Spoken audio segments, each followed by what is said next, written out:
Okay, we're just letting everyone trickle in.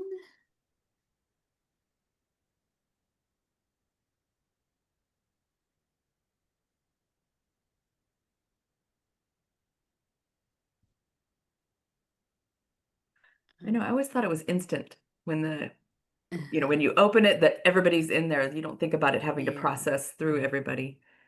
no. So I think we are about probably a little more than halfway of people trickling in. So I'll just get started with the housekeeping items as people are still entering. So welcome everyone to Maze Live. Hopefully many of you have been attending some of our sessions that we had yesterday as well as this morning's OPEB class. Um, just a few housekeeping items to keep in mind. First off, this session is being recorded. Um, if you have any questions related to this session, so any questions for David and Amy as our instructors, please utilize the Q&A button at the bottom of your screen. Please feel free to ask questions throughout the session. However, we'll pause at certain points to answer those. So it might take a couple minutes before we get to responding, but go ahead and post your questions as you have them. If you prefer to pose your question anonymously, there is an option to do so. For any technical concerns, please utilize the chat button. That is also at the bottom of your screen, and we'll do our best to address any issues if it's something that we can do on our end. Please note there is a PDF handout of these PowerPoint slides, which you should have received by email. Whitney is also posting that in the chat, and we'll post it a couple times during the session. And if you still don't see it, just go ahead and post in the chat that you can't find it, and we'll do our best to get it out to you. In order to get CPE credit, you do need to respond to polling questions. We will have a few polling questions throughout the session. So please make sure to respond to those polling questions and you will get credit whether you answer correctly or not. Um, and then if you do have any issues where you don't see the polling questions or are unable to click on it and submit, then please go ahead and put a note in the chat with your name and we'll note that for your attendance. Lastly, there is a survey that will be posted in the chat at the very end of the class. Please respond to that as soon as possible. If you don't get to it at the end, then you will receive an email in a couple days with a thank you for attending Maze Live and with the survey link in it. The CPE certificates will be emailed out to you within 2 weeks after you have completed the survey. And now I'm happy to introduce Amy Meyer and David Alvey from Mays and Associates, who will be going over GASB update, key changes in governmental accounting. And just to give an intro of our two instructors. So Amy Meyer is audit partner of Mays and Associates. She's a California CPA and has been with the firm for over 30 years, specializing in municipal audits throughout her career. She has also been involved with a number of accounting and GASB implementation training classes customized to our clients' needs. She is a past chair of the Governmental Accounting and Auditing Committee of the California Society of Certified Public Accountants and continues to serve on that committee, which provides practical guidance to CPAs in the areas of governmental accounting and auditing in an effort to improve the quality of financial reporting of governmental entities. Amy is also the co-chair of the California Committee on Municipal Accounting. The committee, along with the California Committee on Municipal Accounting, also issues white papers offering guidance on California-specific implementation issues to CPA firms and governmental entities, such as the recent white papers related to the implementation of GASB 75 and 84. David Alvey is also an audit partner with Mays and Associates. He's a California CPA and has been with the firm for over 19 years and specializes in municipal audits, including cities, transit agencies, and other special districts. He's a member of the AICPA and Cal CPA. He sits on the Audit and Finance Committee for the California Special District Association. He's a frequent speaker at internal and external trainings and has published articles with the California Special District Association. He's also a member of the Cal CPA Accounting Procedures and Assurance Services Committee and the CSMFO Professional Standards Committee. And now I will hand it over to our two gurus. So good luck. All right. Well, thank you, Vic, and good morning, and I appreciate everyone being here with us today. We're going to go over the GASB update as we currently have what's released for now. At this So moment. at this moment, and also we'll go over some upcoming changes that GASB is currently working on. So we'll look at the effective GASBs for this year for June 30, 2025, also for 12/31/2025. And then we'll look at the pronouncements that are going to be effective coming down the pipeline for the next couple of years. And then Amy is going to go over some of the current GASB projects and study sessions that they're working on for things coming down in the next couple of years. So for the year ending June 30, 2025, we have two statements that come into effect. We have 101, which is comp abs, and we will be going into that in detail at the session later on today. We have 102, certain risk disclosures. And then for next year, we have the financial reporting model improvements. And I'm happy to say, and Amy will talk about this a little bit later, but it is not as cumbersome as it is originally presented. We don't have cash flows in governmental funds, which is very good. And in fact, there's very little change in governmental funds. And then lastly, GASB 104, disclosure of certain capital assets, bringing some of the new capital assets now we have on our table with the implementation of the leases and the SBITAs and how those are disclosed. So those are the four that we have effective for the current foreseeable future. If you are a 12/31 fiscal year end, comp abs was already effective for you because that was effective as 12/31/2024. And then we have for 2025, we just have the 102, the certain risk. And then for next year, we have the model and the capital assets.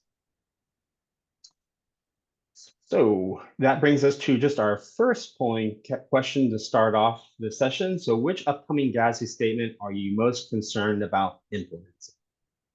And thank you, Whitney, for launching that. We have 101, 102, 103, 104. Honestly, I have no idea.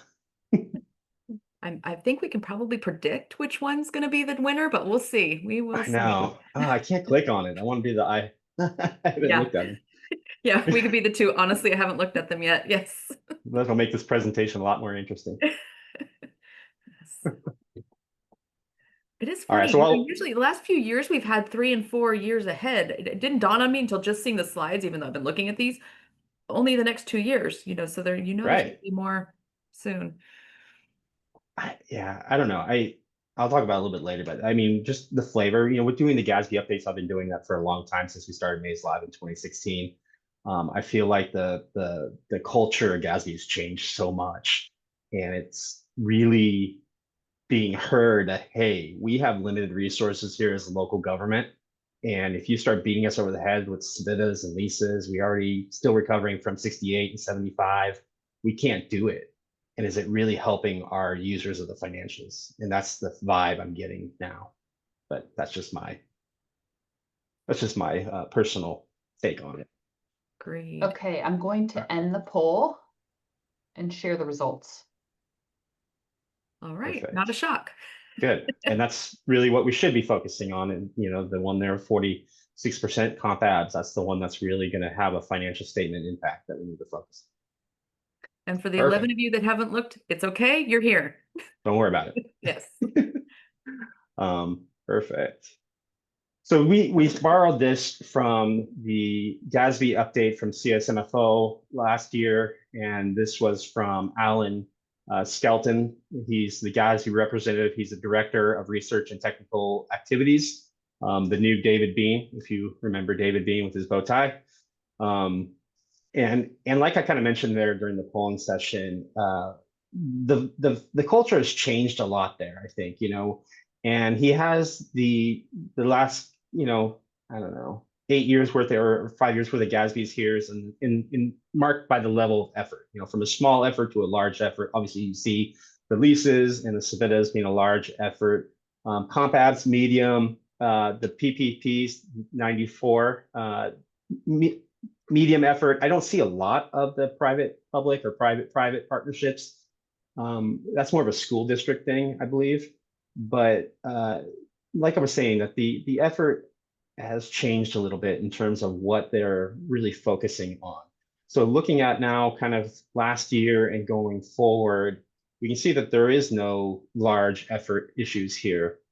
Actually, I want to go back for a second. I was looking at this and I was laughing. One of the ones that's not even on here is GASB 95. Remember when COVID happened and GASB 95 pushed everything out a year? That was one of my favorite GASBs, actually. But exactly. But it did consolidate things a little bit. That made the last few years feel more compact. Right. And that's funny because Alan did mention that, because he mentioned that this with the Civitas and the leases kind of being hit so close to the others, that was the effect of 95 because it pushed everything out a year, and then we didn't have that kind of breather moment in between. And that actually came up during the presentation. But anyway, so we have the Omnibus 99, very small effort. We have accounting for corrections and errors. That's really for more of the reporting part, so very small. Comp abs will be medium. We'll get into that. Certain disclosures and risks, very small. Financial reporting, thankfully, is a medium. And then the capital assets is a very small effort. And it's one thing that's interesting is a lot with the new GASBs, they have a cost benefit group where they're talking about what they think is really the cost benefit and why they think it's not going to be a big level of effort or not.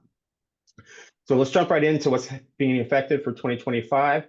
The first one that you're all worried about is Comp Abs 101. We're going to have a separate class for that this afternoon or after this one. So we're going to hold off on talking about that. We'll do a whole class on that.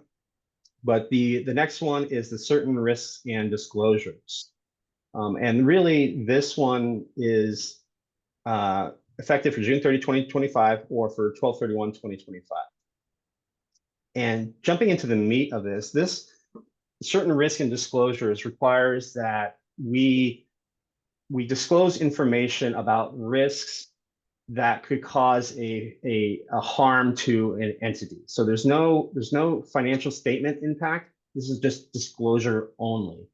And the reason GASB really focused on this, because although it was a lot of these risks that are out there are known, and most of them, some of them are disclosed, but it is not necessarily required by GASB. So now they're putting it as it's required. It started kind of to amplify with COVID, and GASB, as usual, is following FASB. FASB's topic 275, risk and uncertainty. So we're following the FASB, and the focus is on the risk of potential for loss or harm to an organization. And they kind of define that in the loss of, an issue having to do with controlling of spending and acquiring of assets. And when developing this, and through the exposure draft and the comments, they discussed cyber risk, environmental and social risk, governance risk, and they landed on two things: concentrations and constraints. And Alan at CSMFO was mentioning that this GASB the disclosures will be kind of rare, and they will be already known to management. And that's really the big thing, is you don't necessarily need to go out and look for these. These should be already known. You see in your budget process, you see in your planning. These should be known risks that you're already aware of.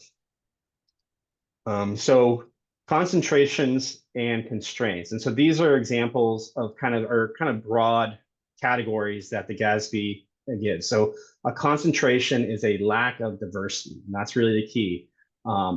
Funny thing is, they talk about lack of diversity in inflows and outflows of resources. They do have a footer in the GASB that, an inflow of resources is also known, could be a revenue, and an outflow could be expense. So they very there was a lot of question of what they meant by that at first when they first started changing their language to inflows and outflows of resources, but they clarify that now. So a lack of diversity in employers, a lack of diversity in what industries that the city, again, is reliant on for revenue, a lack of diversity of inflows of resources, a lack of diversity of workforce covered by bargaining units, a lack of diversity of providers of financial resources, and a lack of diversity in suppliers, materials, labor, and services. So that's kind of what the environment that you're operating in. Now, a constraint is something that is imposed, a limitation imposed on the entity, either by an external party or the highest level of decision-making at the entity. So your council, your board, that sort of thing. And that could be a limitation on raising revenue, a limitation on spending, limitations on incurring of debt, or mandatory spending. So some examples of these. So constraints, so lack of diversity, casino revenue contract. So we have some clients that, have casinos within their jurisdiction. And, if that casino makes up 40% or $30 million a year of your general fund revenue, that would obviously be a concentration. And if that casino closed down or something happened and they moved, that could cause harm to the city and could limit the amount or could change the amount of services that a city could provide or the level of services provided. Another one is in the news is Valero planning closure of their plant in Benicia. That plant accounted for around $10 million. It's a top employer, 7% of the population of the city works there. It's going to hit the local community, the economy, your lunch spots, that sort of thing there. And that's something that needs to be now analyzed to see if that's going to be something that needs to be disclosed in the footnotes. Funny fact, in Benicia, they have a bakery called One House Bakery, which is an amazing bakery. And they do, I'm a huge Star Wars fan, and they do Star Wars figures out of bread. So it's really funny if you want to look at it, One House Bakery. But anyway, so tech industry shrinking. We saw this during kind of all the tech, when tech industry started working remotely. Funny thing is Las Vegas actually was targeting Silicon Valley employees to move them to Las Vegas because they wanted to, housing's a lot cheaper. They've got a great nightlife. You're already working remotely, so might as well be there. So that was interesting. Just for the Silicon Valley cities, their workforces were shrinking or moving out of town. Walmart, would be reliant on a sales tax. Tourism, Anaheim was probably hit really hard during the shutdown. And so some constraints, again, that imposed limitations would be property tax cap. If there's some kind of like water treatment plant that needs to be updated to be in compliance with EPA regulations, that would be a mandatory spending. Debt covenants, if there's a debt coverage ratio that needs to be met, that'd be a constraint. And state mandated staffing for like police and fire.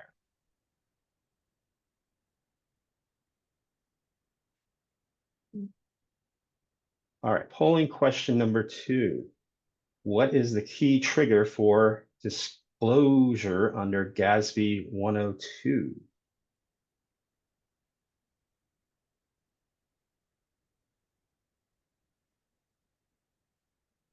All right, Amy, what's your favorite movie?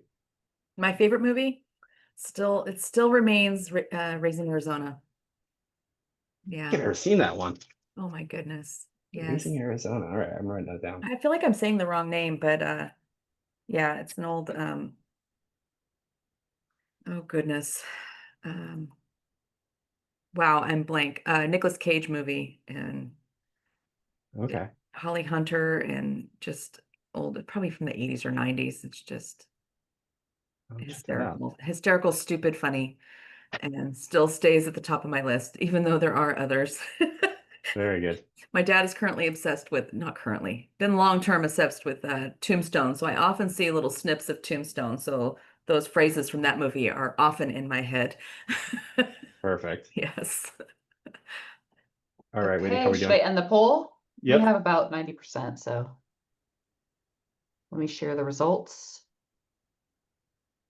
Yes, Perfect. Tombstone's a good movie. Perfect. Yes. All right, yep. Everyone pretty much got that one. You're right, just constraints and concentrations would need to be disclosed. And again, these are probably ones that you already know about anyway. Yeah. Perfect. So now that we've identified and assessed our concentrations and constraints, how do we have to disclose? Why or when do we have to disclose them? So it's up to professional judgment is needed, but all three of these need to be met. The CNC, or the constraint, concentration and constraint, needs to be known.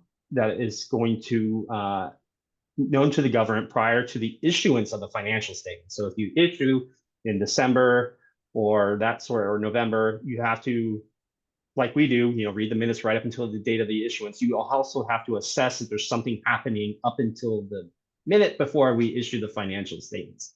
It has to be, the CNC has to make the government vulnerable to risk of substantial impact. Again, that's substantial loss or harm or reduction in service. And the events associated with the CNC have to either occurred, begun to occur, or more likely than not, that's the newest the newest term that GASB likes to use now, more likely or not, Hear it a lot today. You'll hear that a lot today. More likely or not to happen within 12 months of the issuance of the financials. So again, disclosure only. You also still have to remember, the contingent liability. This is completely different than recording a contingent liability, where you have an event that it is probable and the cost is estimatable. This is more looking further out of, we have a very focused, 40% of our revenue comes from this casino, and we would need to disclose, not that the casino is going anywhere or anything's happening, but we need to disclose that as a concentration.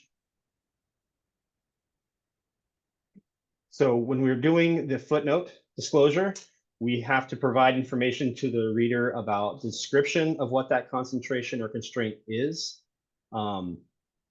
Again, disclose if there is happened, if it is thought to be happened within 12 months, or it is already, or happened after fiscal year end, but before the issuance.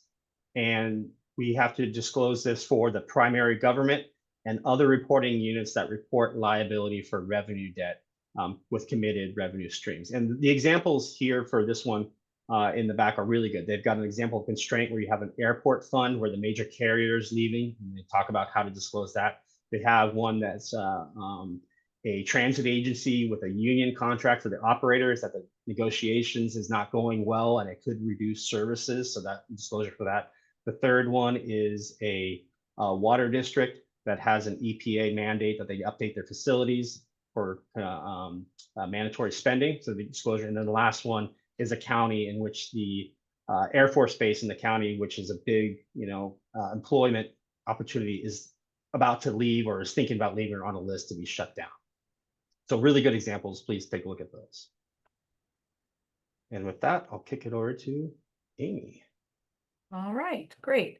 So first we're going to talk about GASB 103. So this is effective, as David mentioned earlier, for fiscal 26 or calendar 26. So lined up in the same year. And so the first slide, or I should say the next slide, talks about what is not in this statement.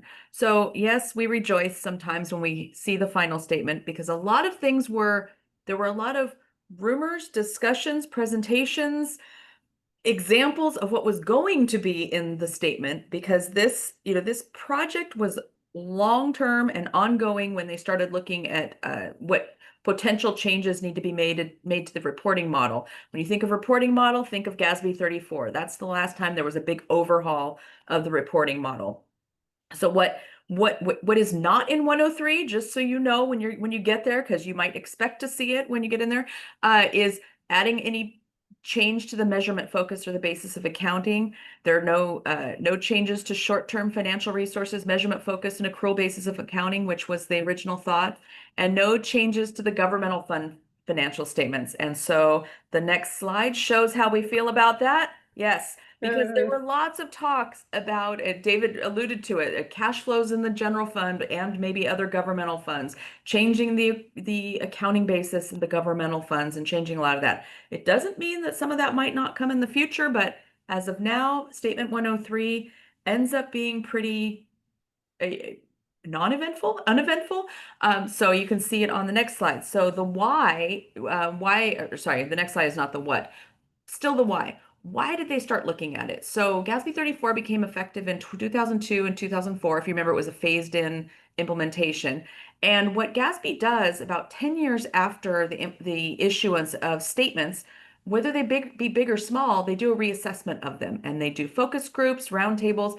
Not for every statement do they do this dramatic of a look-see. You know, GASB 34 was a big event, so they did do a deep dive into whether things were functioning. Do changes need to be made? You know, is it okay? What's good and what's bad?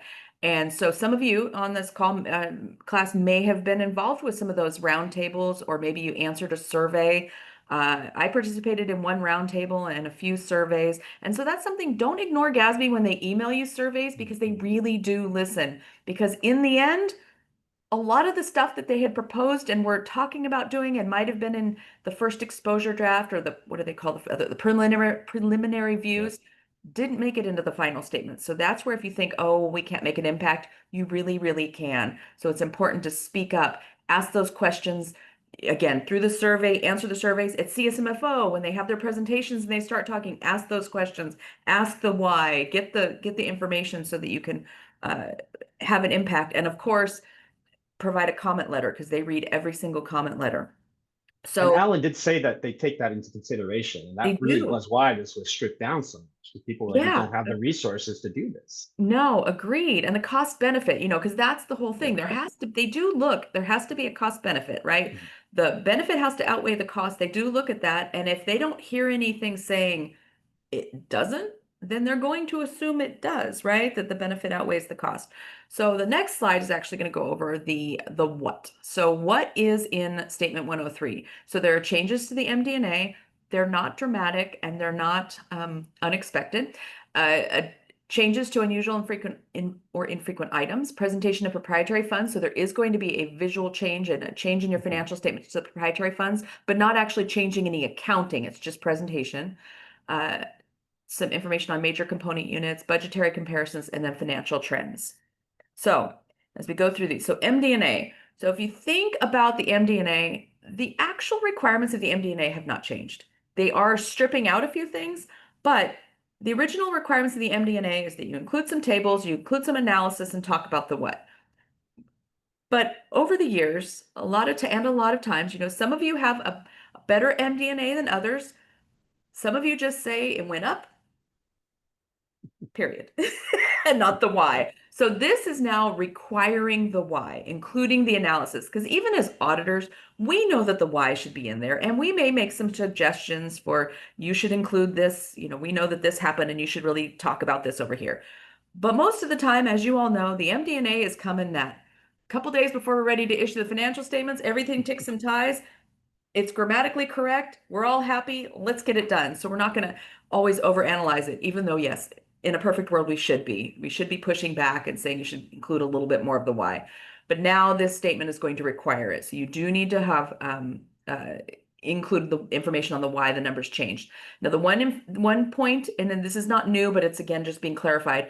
Your MD&A is based on currently known facts and conditions. You don't do any projecting in the MD&A. If you want to talk anything about projecting and things in the future, that belongs in the transmittal letter if you issue an ACFR. The MD&A is just based on currently known facts and conditions, what happened, what were the changes, and the whys around it. And then the MD&A should be objective and easily readable. Avoid unnecessary duplications. If you talk about the entity-wide changes, including the business type activities, and you go into a little detail, when you get into the section that talks about the major funds and you're talking about your major enterprise funds, you're not required to then say the same thing again. You can refer back to the, as discussed earlier. You're not required to. It doesn't say, it says avoid it. It's not like you absolutely cannot say it twice, but it's just encouraging. They want the letter to be more reader friendly, right? Make it streamlined, go along the lines.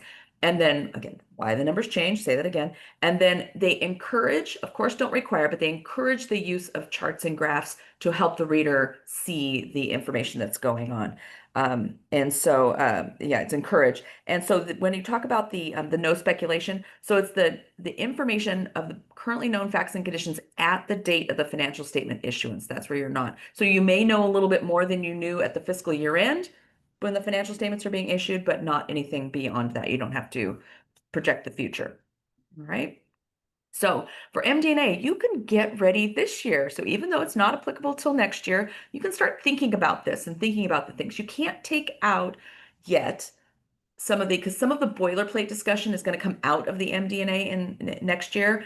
That still has to stay in your fiscal 25 financial statements in that MD&A because it is a requirement under the current standards that you have that overview of the financial statements. It's going to get a little more brief and not go into all of the discussion of the fund types and all of that stuff that's already in the financial statements and the footnotes. So it's taking it and streamlining a little bit of the overview portion. Then there's the requirement of a financial summary. So there's still the requirement to have the condensed financial statement information at they call it the primary government or that entity-wide level. So your governmental activities and your business type activities, either in one table, some entities do it in one table together. Others will do one for the governmental and one for the business type. But really, it should be that consolidated at the focus on the primary government as a whole.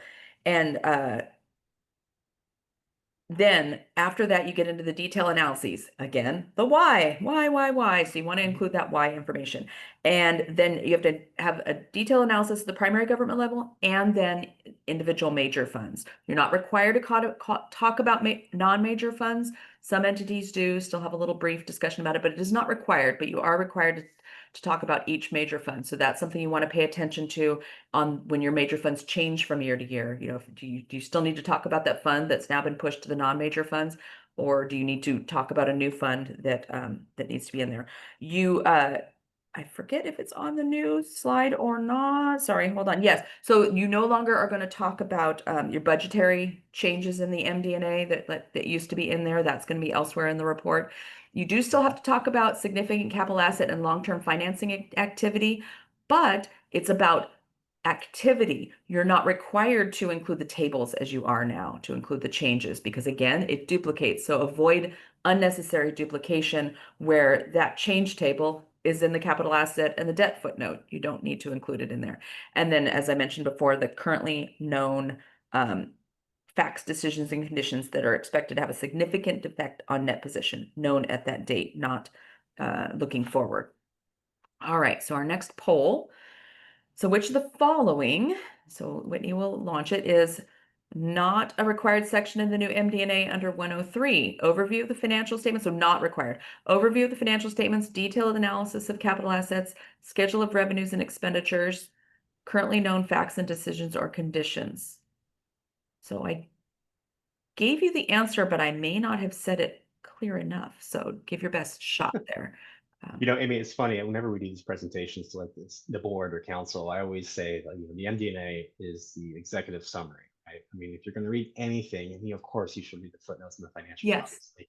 Read it cover to cover, the whole 200-page Yes. effort. But the MD&A is really that executive summary that hopefully is written in a way that a user of the financial statements can just pick up and read through and like, oh, okay, that's a very good highlight of what's happening at my organization.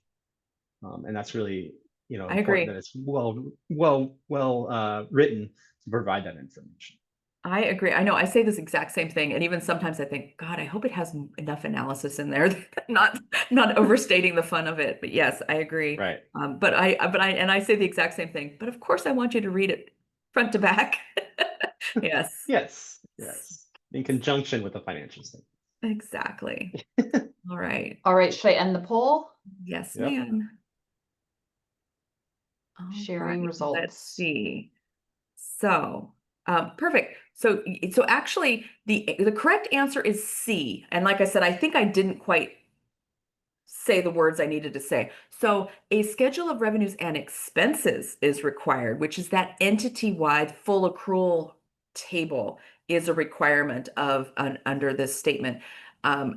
you do not need to include schedule of revenues and expenditures, which is modified accruals. So for your governmental funds, again, you're not, there's nothing that it says that you cannot absolutely have. You can include additional graphs, charts, and schedules as you deem necessary, but it's not a required element. Revenues and expenditures. So that's an important nuance to remember. And especially to remember that when you're preparing your MD&A, that's one of the little markups that I do often where clients will call it revenues and expenditures when talking about the government-wide financial statements, but that's only for governmental funds. So proprietary, enterprise, internal service, and entity-wide is all expenses, and then governmental funds are expenditures. Sure. The nuance Yep. there. Very All good. right. Did you guys address the question? I did not. Thank you, Vic. I did not look over there. So, will the MD&A changes apply to the retirement financials? Oh, interesting.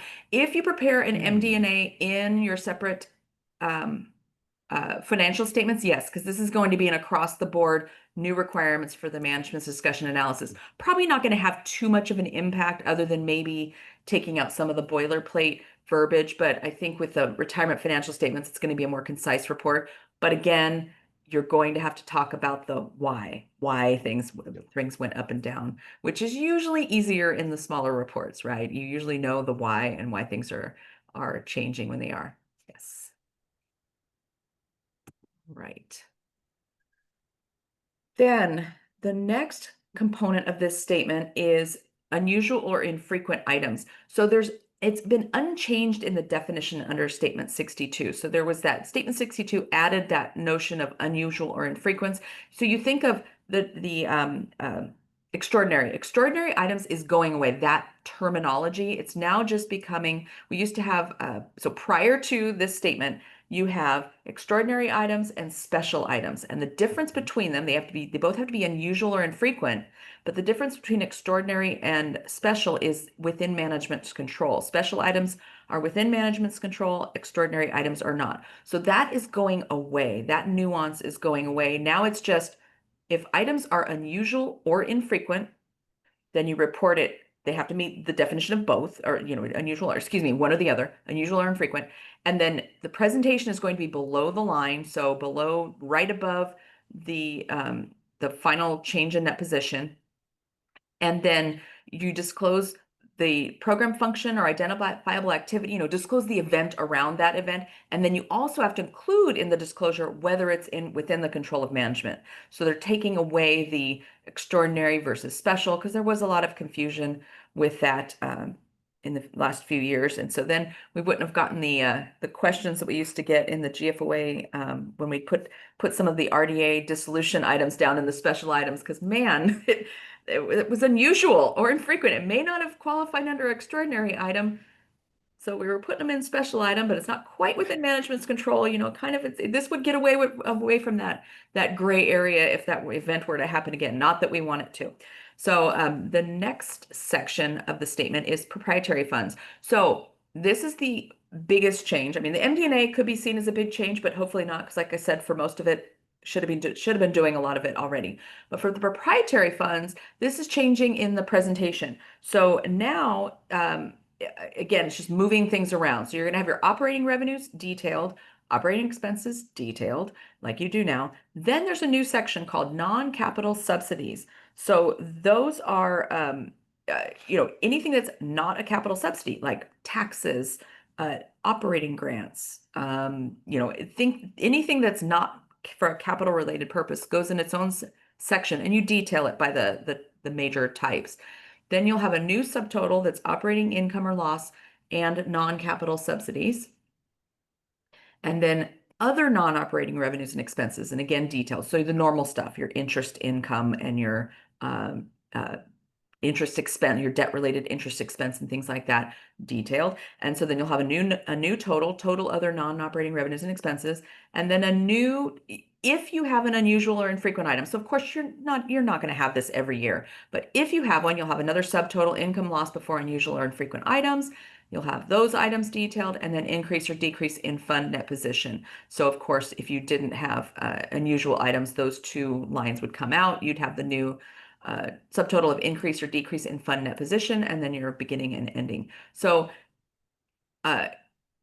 things that are your non-capital subsidies, as I mentioned, your grants, property tax, and transfers. But grants can have operating grants or capital grants. So that's where the non-capital would go below the line, and the capital would go elsewhere. So it's different. It's just changing the presentations. Now, unfortunately, you do have to change that also in the statistical section. You're going to have new subtotals in the presentation of the enterprise funds in the statistical section. If you have that presentation, if you only have entity-wide presentation in the statistics, then you don't have to have that component.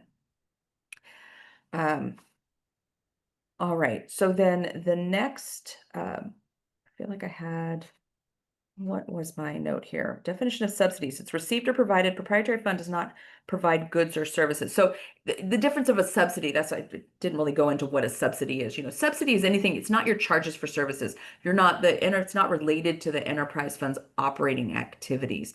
And so the other component of this statement is it defines, it says operating revenues are anything that's not in non-operating revenues. Duh. But your operating revenues are going to be related to that provision, the providing of the services. So anything else falls down below is the big difference here. All right. So the next component of this is about major component units. Now, when GASB pronouncements use the term major component units, it's talking about discretely presented component units as opposed to your blended. Your blended component units are just obviously blended in the financial statements. But if you have discretely presented component units and you're an entity that has multiple of them, normally for most of our city clients, you may have one, sometimes two discretely presented component units. But if any of you are on the call or at a counties will have multiple discretely presented component units. And so sometimes there are too many to present on the face of financial statements. And so you consolidate them and show a combining statement in the back. That's still allowed, but they're encouraging that if it's visually possible, show them on the face of the financial statements. Don't have that combining statement, but then ultimately, it's all about clarity because it reduces the confusion if there are too many things that are unrelated items that are consolidated into one column. All right. Then another change is to the budgetary comparison schedules. So they are no longer going to be, and this varies across the board. For some entities, the budgetary comparison schedules are presented up in the basic financial statements right after the governmental fund statements, right up there. Other entities, they're in the back in the RSI because they are required to be included in the financial statements, but the location can vary. Now that there cannot be any variance, they're all going to be required supplementary information is going to be behind the footnotes. So in the RSI section, now the requirement of which funds are presented as RSI has not changed. So it'll be the general fund and any of your major funds that adopt annual budgets. Now you still, and the components, the original budget is still only required for the general fund and major funds that are special revenue funds. So you don't have to report original budget for the other major funds that adopt budgets, but everything has to be in the RSI. And then there are now going to be new notes to the RSI, and there's going to be a new variance column. Yay! So that is so you can see here there are two variance columns. There's one for the variance for the original and final budget, and then the normal variance column that already exists, which is that variance between your final budget and your actual amounts there. So, and then any significant variances that are discussed, you see there's that note here. It's not in the MD&A anymore, as I kind of alluded to earlier. It's now going to be included. There's going to be a new notes to the RSI section that's going to be beefed up for the budgetary section. So you're going to talk about variances, you're going to talk about budget policies, and you're going to talk about that information in notes to the RSI. And there are some good examples in the GASB. All right, and then the next change, as I mentioned, if you show your enterprise funds and you have that, and I called it business type activity, should have said enterprise funds here. If you have the enterprise funds in the statistical section, then you'll need to modify the format going forward. You are allowed, because it's the implementation of a statement, you're allowed to do that prospectively in the statistical section, so you don't have to change the presentation for amounts prior. All right, then statement 104 is also June 30, 26 and 12/31, 26, and this is going to be David. Yeah. So Statement 104, GASB 104, again, that's going to be for June 30, 2026. Early implementation is encouraged if possible, and it's actually going to be pretty easy. So you can go ahead and implement that this year if you want to. It's very simple. Again, I feel bad because I'm doing the GASBs that have no financial statement impact. These are all just disclosure changes and everything. So the requirement under GASB 104 is, I guess let's talk about why GASB. So why GASB 104 is because capital assets and the disclosures and requirements, as outlined in GASB 34, which was from 2004, I think, 2002 to 2004, Amy mentioned, didn't really identify, we didn't have 87 with leases, we didn't have 94 with your PPPs, your private partnerships or your private public partnership or your availability payment arrangements. And we didn't have SBITAs under GASB 96, your subscription based IT arrangements and other assets as well. So now it requires, and I'll show you an example in the GASB, it's really simple, that we break it out by major asset class. So for example, for 90 or for 87 for leases, we have our leased assets, we have a building, we have a vehicle, we've got equipment. For intangibles, we have the assets associated to a PPP. And with the others, we have our software, we have our easements, we have our right to use, water rights, that sort of thing, all broken out. And the GASB is this one is only 2 pages long. So feel free to scan through it. There's really not much there. The second piece of, here's the example in the actual back of the GASB. So you see here that we've got the lease assets under 87 broken out by the underlining assets, the building, the equipment. And then again, we break out the accumulated depreciation for those. And then we have the breakout of the SBITAs and then the intangible right to use software as well. So just more expansion in the capital assets, but not a big issue there. The second half of GASB 104 is the requirements for assets held for resale.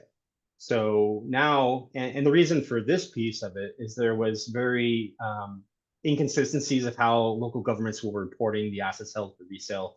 They wanted to make it more consistent across the whole broad whole group of people, and again, early implementation is necessary. And the cost benefit for this, they said, management probably already has this information, so there really is no addition. So now the definition of a capital asset held for resale is you're pursuing the sale, and it is probable that the sale will be finalized within 1 year of the financial statement date. So it requires that a disclosure have well, let's get into the things there. So the probability to be, pursuing a sale. So are you actively looking for a buyer? Are you, putting it up on an auction site, that sort of thing? Are you got a realtor involved? That's if it's a land. And then the probability of the sale happening within 1 year of the financial statement date. Is it ready to be sold? Does it need to be repaired or fixed or pollution remediation? Before I started getting into transit agencies, I didn't realize how toxic the land under parking lots for buses and railroad tracks is. And anything that has that would probably need some kind of pollution remediation before it is available for sale. So those are the two things. So you're actively looking for a seller and it's available to be sold. And then so I want to add one thing real quick, David, because it's important to pay attention to that nuance, because GASB is using two different definitions. So this one's within 1 year of the financial statement date. Yes. So that's the year end, not the as opposed to the issuance date, which could be 6 months later. And so looking out a year from the 6 months later, as opposed to there may be just a 6-month window that you're looking at. Yep. And so the disclosure, again, just probably would be in your capital asset footnote or something like that, would be the ending balance of the capital assets held for sale, historical cost, and the accumulated depreciation. And then if it is pledged as collateral, information about that. And I'll give you the example. So including capital assets or buildings held for sale, reported governmental activities, they have a historical cost of 8 million, accumulated depreciation of 5, and they're pledged for collateral of debt with a balance of 1. So that's just a very simple disclosure of how that is presented. So pretty easy, 104. And then this leads us to polling question number 4. How often must governments evaluate whether capital assets are held for sale under GASB 104? And I kind of skimmed over that, so we'll see. So I'll ask you, David, what's your favorite movie? My favorite movie is Shawshank Redemption because it's an accountant that got, whatever happened to him, got put in jail and he got out, and he was able to use his accounting knowledge to get one over on the warden and move down to Mexico and live on the beach. So that's my favorite movie. I know yours is the accountant. Well, one of them is the accountant. Oh my goodness, I do love the accountant movies. We Nerds. we are. Oh, those are fun. Come on, especially the first one, but even the second one was great too. Yeah, we had an outing. We for did the it as an for the second outing. one. Mhm. Yes. I know, I All have right. the accountant as my screensaver on my computer, of course, So funny. Yeah, All Shawshank right. Redemption and then Fifth Element. Anyway. Oh, that'd be a good one to watch again. Yeah. Right. So yes, All you right. can tell what I'll end the percentage we are. poll. All right. Sharing results. That's right. Oh, Hey, awesome. perfect. Great. Yes. You've got to assess what you're being sold every year. Perfect. Great. All right. All right. So our last section here is, we have two sections, but implementation guidance. This is hot off the presses, just issued. It is implementation guide. Those are important to pay attention to because those are what help you figure out how to implement the statements a lot of the times. So 25-1, it has one question that's effective upon issuance, so immediately effective today, or whenever it was issued last in the last few weeks. And everything else is effective June 30, 26 and December 31, 26, because it's related to some of the things that are coming in the future. So there are 16 new questions. They cover areas including cash flows reporting, basic financial statements and MD&A, because they're getting into the MD&A requirements, leases, some information on lease terms and modifications, and then some other implementation guidance related to conduit, accounting changes, compensated absences, and financial reporting model improvements. And so I'm just going to highlight two of the questions. Obviously, we'll go over 4.16 because this is the one that's effective immediately. And so this is important to know because, or excuse me, it's an important question because if you have a component unit that's part of your financial statements and they have a fiscal year end that's going to be needed for so in this example, you're a June 30, 26 year end, they're a 12/31 year end. So do they have to implement 12/31/25, which means technically they'd be implementing early? Yes. They should implement statement 103 early so that when those are blended or rolled into your financial statements for June 30, 26, they've implemented. And so you don't have that problem with the presentation differences or, MD&A information you need to pull forward, things like that. So yes, it's effective immediately. That's why it's effective immediately, because it's giving everybody the notice of, hey, you 12/31s, if you're a component unit, you need to implement a year earlier. All right. And then the next question included this one just because this is a question we often get as auditors. I'm changing my capitalization threshold. Can I take all the old stuff off the books? So the question, this doesn't answer that question, but it's kind of does, if that's a good answer. So a change in government's capitalization threshold, is it a change in accounting principles defined in Statement 100? No. Capitalization threshold is the application of materiality to a specific class of assets, not an accounting principle. Therefore, the requirement for a change in accounting principle, including the requirement to restate beginning balances as appropriate, do not apply for that change. So you would do everything prospectively. So you think about it, it doesn't say it, but implies you don't need to go back and take all the other stuff off the books. You can, but it's not required. But if you're going to take the old stuff off the books, they're probably not material. The net book value is probably not material. You would retire them in that year. You wouldn't do it as a restatement. So as I said, it doesn't quite answer the original question that we get, but it does show you how to treat it because it is a common question. And then there are two amendments so there are 16 new questions, two amendments to previously issued questions, one related to basic financial statements and MD&A, and then other implementations so specific to GASB 54 fund balance. So you would definitely want to take a look at the statement. They're quick reads. The Q&As are quick reads, and you always want to go to the GARS and the GASB accounting research system, and you're looking up your things. Never look to the statement anymore because the statement has probably been amended unless it was just recently issued, because GASB's always changing things. And we have just a few more minutes and we just have a couple more slides. So GASB projects in process. So this is another place to occasionally check out, look at these things, see what GASB's doing. Because even when David and I had prepared the slides a few weeks ago, we had to replace this slide this week because that statement, that implementation guide was on the projects in process, and then it got issued. So we had to change our slide here. So GASB has 4 projects that are in process. Going concern uncertainties is still in the comment period. The comment period ends on Monday. So if you want to take a look at that one, see if you don't like any of the requirements, because it's in the exposure draft right now, then it will be issued as a final statement in the near future. And then 3 others, infrastructure assets and revenue and expense recognition, are both in the exposure draft, or excuse me, the next milestone. Exposure draft is first quarter of 26 for infrastructure, and then fourth quarter of this year for revenue and expense recognition. That is the one that I encourage all of you to please pay attention. Please look at what they're proposing and issue your comment letters on them, because that's the one that, as an auditor, it's weird, it's strange. It's the one where you're going to have potentially category A revenues, category B revenues, things get treated differently, and it's confusing. And so, I have a problem with the cost benefit, and understanding that. But that's based on the preliminary views and some of the things that I've seen in prior presentations. I don't know what it's going to look like in the exposure draft. It may look completely different, kind of like GASB 103 did, where things look different than what we've been seeing in some of the prior presentations.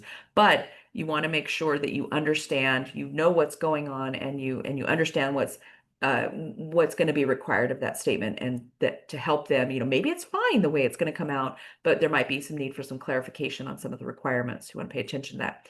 And then the final documents, so they've already been through the exposure draft and preliminary views and exposure draft for the subsequent events statement. The final document's expected to come out by the end of the year. That one was not really eventful. It just kind of clarified what is considered a subsequent event as far as how it gets treated, whether it's something that gets recorded versus disclosed. And so it's clarifying some of that. So it's not going to be a huge impact when that, I think that one will probably be using the arrows that were earlier in our slide, probably a green is my guess, because the event has happened, at that point. And so it's just, how does it get treated in the financial statements? Does it get pulled back or just disclosed? And then GASB has a few other projects. They have some things they're doing in pre-agenda research, cybersecurity risk disclosures, gap structure, pension and OPEB disclosures. So they're looking at a concept statement and revenue expense recognition. So they'll have the revenue and expense recognition statement and then note disclosures, because those would change as well. And then they're currently in the process of post-implementation review for fiduciary activity statement 84, leases, stage 1, and other. So, and OPEB, they're in stage 2. So that's where they're doing those roundtables. You may have seen some surveys. I think I saw a survey I think there was a recent survey on OPEB. And so, like I said, if you see those, don't ignore those emails when you get them. Please answer them, because that helps GASB, that helps develop the future statements and what they do. So it's really good information. And then our next slide is just any questions, any final questions you may have for us. And I'm realizing that I think the resources slide is on the GASB 101, because we definitely try to give you the link to the GARS and the GASB. So gasb.org. So I think it's org, and then gasb.org/GARS, I believe. I might be off on that, but we can always, if you have a question, we can always get that information to you, because it's a good resource to have at the ready to look at those statements and look at the codification. All right, and with that, we're just about on time. Just want to make sure there aren't any more. Not seeing any more questions. Whitney did post up the survey, so everyone please go ahead and click on the survey link. Yeah, you're just getting a bunch of thank yous, so I think we are good. So thank you everyone for attending, and thanks David and Amy for presenting, and hopefully we'll see everyone again at 11:30. All right. Thank you. Thank you so much.